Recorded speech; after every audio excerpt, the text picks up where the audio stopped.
Et notre invité Xavier Lemoine, maire de Montfermeil en Seine-Saint-Denis et membre du Parti chrétien-démocrate. Bonsoir. Bonsoir. Merci d'être sur le plateau de BFM TV. Vous étiez présent dans le cortège. Je voudrais juste vous faire réagir à cette image qui est assez forte. Ces veilleurs, donc ces jeunes manifestants opposés au mariage pour tous. Ça se passe en ce moment aux Oui. Invalides et qui font face. On voit sur cette image un face-à-face les jeunes veilleurs et puis les CRS que vous évoque cette image. Mais écoutez, j'étais avec eux tout vendredi soir. Je les quitte à l'instant pour me rendre à votre invitation. Si tout à l'heure, je tâcherai d'aller les rejoindre. Et qui sont-ils, ces veilleurs ? Ce sont des jeunes qui sont persuadés que par la non-violence, on peut en faire beaucoup plus. Voilà. Et qui, tranquillement, sereinement, mais avec beaucoup de courage, et j'ai une grande admiration pour tous ces jeunes, veulent dire aux politiques, au sens large du terme, ne faites pas cela. Ce sont des catholiques, des jeunes catholiques ? Certains le sont, d'autres pas du tout. Et au regard des textes, des poésies, des chants qui sont repris, je peux vous dire qu'il y a toutes les sensibilités philosophiques, religieuses, politiques, etc. Donc, qu'il y ait des catholiques très certainement, mais pas exclusivement. Des ultra-catholiques plutôt que des casseurs, comme on a pu le voir lors de dernières manifestations. Non, pas des ultra-catholiques, pas du tout. Vraiment de cette jeunesse de France que l'on croise dans la rue tranquillement et normalement, mais qui il y a eu pour eux un déclic sur la gravité du sujet. Concrètement, sur cette manifestation, on le rappelle, 45 000 personnes selon la préfecture de police, 270 000 selon les organisateurs. Elle a servi à quoi, cette mobilisation ? Alors d'abord sur les chiffres. Très simplement, la dernière fois que l'esplanade des Invalides a été pleine, c'était à l'arrivée de Benoît XVI. Il y avait 250 000 personnes.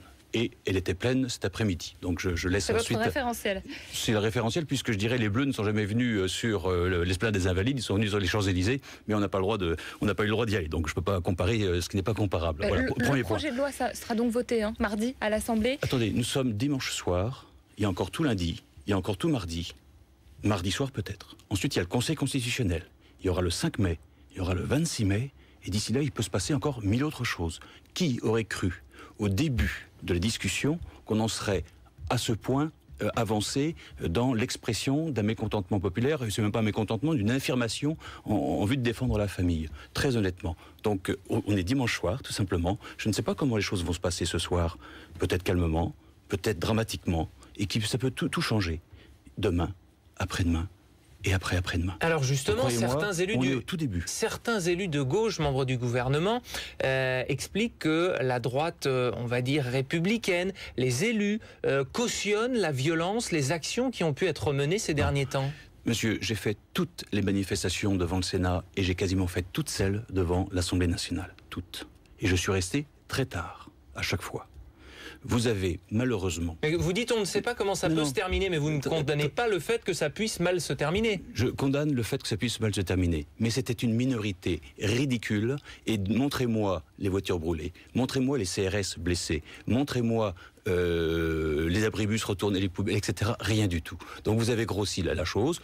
Ok, c'est votre responsabilité, mais je peux vous dire que ça n'a rien à voir avec ce qui se vit. Il y a les images qui parlent d'elles-mêmes. Il y a eu une augmentation d'agression contre les homosexuels aussi. Alors, ça, attendez, vous pouvez pas le on nier. peut revenir là-dessus, mais je crois savoir qu'une des deux... c'est très drôle que ce soit à coup de crosse d'armes que l'on puisse casser des bouteilles dans un bar, que comme par hasard les vidéos du quartier ne marchaient plus, étaient déconnectées, etc. Et que finalement le procès, on ne sait pas quand il aura lieu parce qu'on ne sait pas qui va faire ça. Attendez, acceptez qu'il puisse y avoir aussi du côté du pouvoir de sordides provocations. Voilà. Et restons sur le fond et sur la sérénité, mais la détermination de ces millions de Français. Ça c'est la vérité. Vous dites le mouvement va s'accélérer, ce n'est pas terminé. On entend des responsables politiques de droite, Jean-François Copé notamment, qui dit que le mouvement va devenir encore plus politique et cette fois qui sera réservé justement à dénoncer, à aller contre la politique du gouvernement. Est-ce que vous ne craignez pas une certaine récupération politique de ce mouvement anti-mariage homosexuel à la base ? Je vais vous dire, je ne la crains pas. Malgré les tentatives, et j'accepte qu'il puisse y avoir des tentatives, mais je ne la crains absolument pas. Parce que je peux vous dire que les personnes qui étaient dans la rue cet après-midi, elles sont bien au-delà des clivages politiques, philosophiques et religieux dont on a l'habitude de vouloir ranger les Français.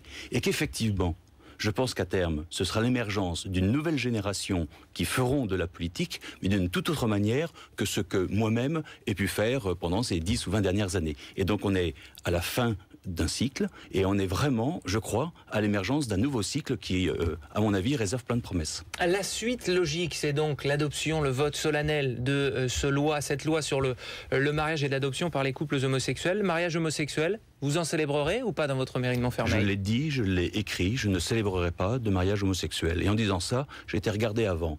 3 ans de prison, 45 000 € d'amende et destitution par le préfet.